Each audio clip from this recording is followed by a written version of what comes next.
everybody, before we get to this video, give me a quick second for a long-term return sponsor, Sheath Underwear. Guys, I love this underwear. First and foremost, moisture-wicking technical fabric. Feels real soft on your skin, keeps you cool when it's hot. Speaking of hot, you don't want the sweaty business happening down there. That's pretty much something us guys spend a lot of our time avoiding. I've turned this pair inside out. It's got a separate pouch. You see that?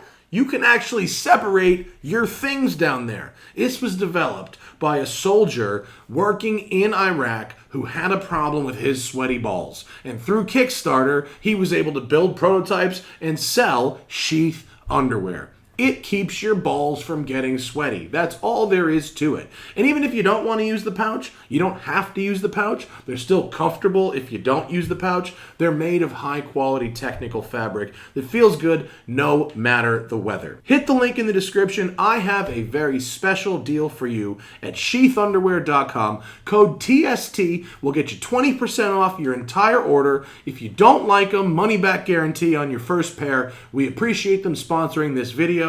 Now, let's look at some cars.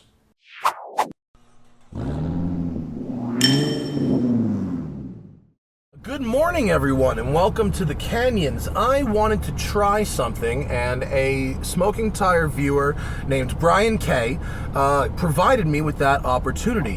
You may have seen my C8 Corvette track test from the Road and Track Performance Car of the Year test up at Thunder Hill up north. I had a great time in the car, and it was really, really great on the track. I had a really good time with it. But as we drove the car more on the street, a couple of things came up. And one of those things was the transmission programming of the car. At mild throttle upshifts and mild braking downshifts, it wasn't as good as at full threshold braking or at full throttle upshifting. And I wanted to wait. They assured me there would be further tunes to the gearbox, and this was not a final tune in that car we tested, and to wait for the production car. So Brian K has provided me his C8. It's a Z51 Mag Ride 2LT. The car we had at PCOTY was a 3LT, so it had a more leather trimmed interior, but otherwise the cars are the same. This one is super pandaed out in the black and white leather. But what I wanted to do is evaluate the quality of this car, as well as the dynamics in these mild throttle, mild braking applications. The quality, I hate to say, is not quite there, but let's talk about that while we're driving. Manual mode. Let's go to, where are we at here? Sport. Let's start in Sport. Here we go.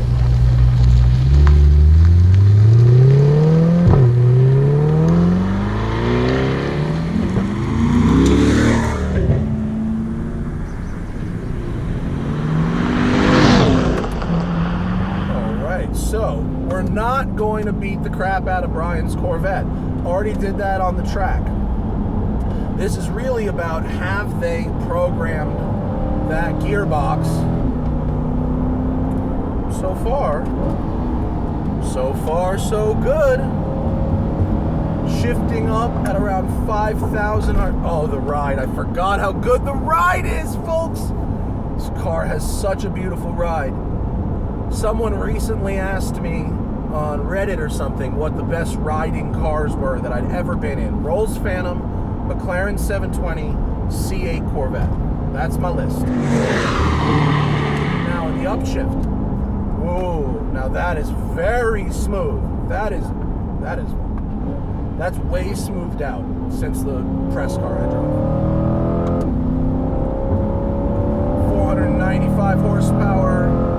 V8, feeling very nice. Oh, that downshift was smooth.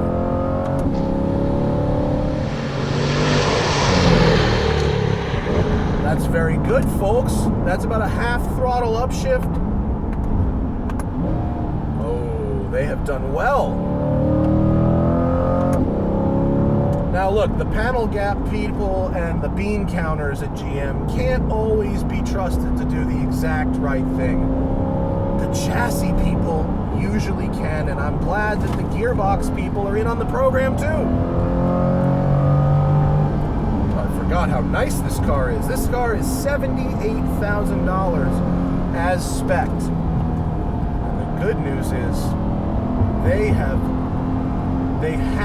fixed, I don't want to say fixed because fixed is the wrong word, but they have really smoothed out the gear changes in the dual clutch transmission. That is superb.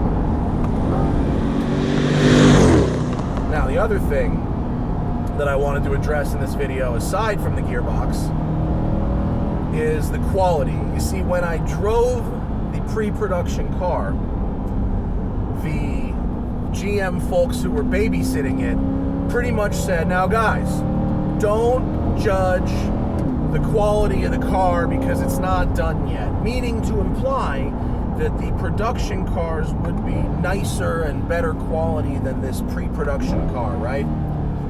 But if you read between the lines, what they're actually saying is this is a hand-built pre-production prototype that we have gone over with a fine-tooth comb, because that's what happened in the C7. The C7, I went to Monterey to drive a press car before it came out.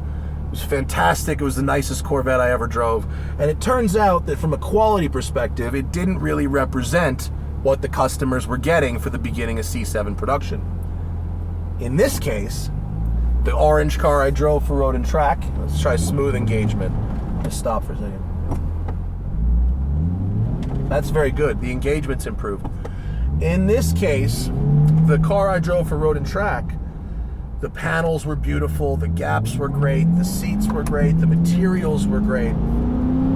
This production car, most of that is good. The panel gaps are not good. Let's go into track mode. Let's see how it does in track. We're in track mode now. Let's see if it shifts really. Still very smooth. Okay, here we go. The panel gaps are not good here. The hatch, the rear hatch, the left panel gap and the right panel gap are completely different. The front nose clip, the left panel gap and right panel gap are completely different. The front splitter doesn't look like it's on all the way. The panel gaps are not good on this car.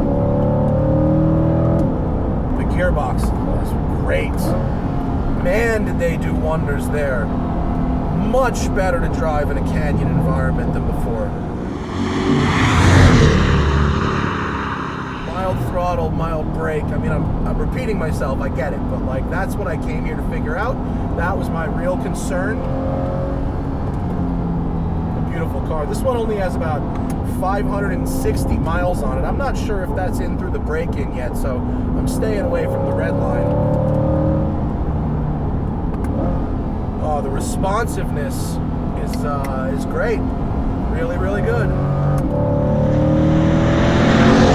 God, I love how it takes those undulations.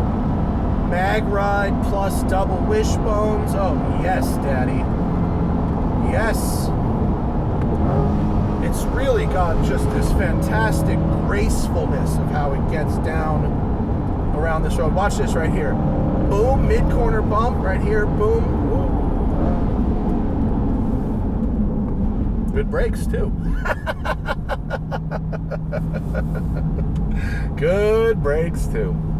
Let's try the second gear engagements. Real low. Let's just try going slow in drive. Let's put it in tour, because we've got a truck in front of us anyway. So we're starting from second here.